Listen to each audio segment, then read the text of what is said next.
sound.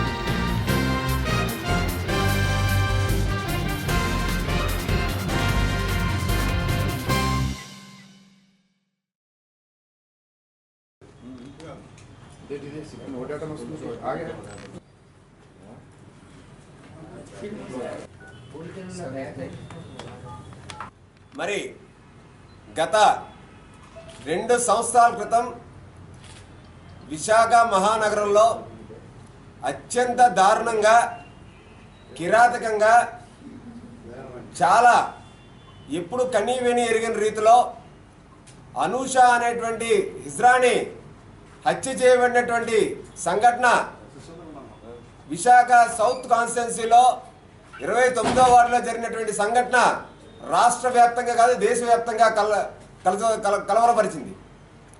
మరి ఆనాడు ఆ కేసుని నీరుగార్చే విషయంలో కీలక పాత్ర పోషించినటువంటి టీడీపీ నగర అధ్యక్షుడు సౌత్ ఎమ్మెల్యే వాసుపల్లి గణేష్ కుమారు తన ప్రధాన అనుచరుడు కాబట్టి ఎల్లాజీ అనేటువంటి వ్యక్తి అనూష హత్య చేయబడిన తర్వాత అత్యంత కిరాతకంగా దారుణంగా ఆ కేసును నీరుగార్చే దాంట్లో సఫలీకృతం అయ్యాడు ఆ రోజు టీడీపీ నగర అధ్యక్షుడు వాసుపల్లి గణేష్ కుమార్ గారు. మరి ఇప్పుడు చూసాం ఎప్పుడు కూడా నిజమన్నది నిజాయితీ అన్నది వాస్తవం అన్నది కొన్ని రోజులు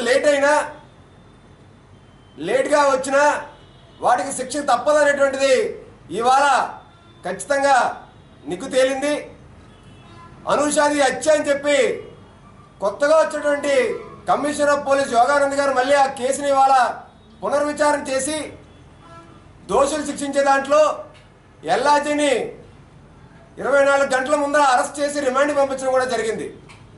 అంటే పెద్ద ఎత్తున ఆనాడు ప్రభుత్వంలో ఉన్నటువంటి పోలీసు ఉన్నతాధికారి అమిత్ గారు కానీ వాళ్ళ ఏసీపీ కానీ ఆనాడు ఏసీపీ గారు కానీ సిఐనిచ్చి ప్రతి ఒక్కరు కూడా వాసుపల్లి గణేష్ కుమార్ గారికి టీడీపీ నగర అధ్యక్షుడు ఏదైతే హత్యా రాజకీయాలకు ప్రోత్సహిస్తాడో టీడీపీ హత్యా రాజకీయాలకు పెట్టినటువంటి పేరు అన్నది ఇది వాస్తవం అని చెప్పి ఇవాళ తేలింది.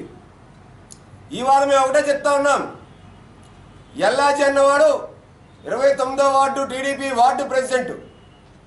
ఆ వార్డు ప్రెసిడెంట్ అనూష అనేటువంటి ఇజ్రాని అత్యంత దారుణంగా కిరాతకంగా హత్య చేశాడని చెప్పి నిజం తేలిన తర్వాత అరెస్ట్ చేసిన తర్వాత ఆ కేసు నీరుగార్చే ప్రయత్నంలో ఆనాడు సఫలీకృతమైనటువంటి వాసుపల్లి గణేష్ కుమారు ఇవాళ టీడీపీ నగర అధ్యక్షుడు.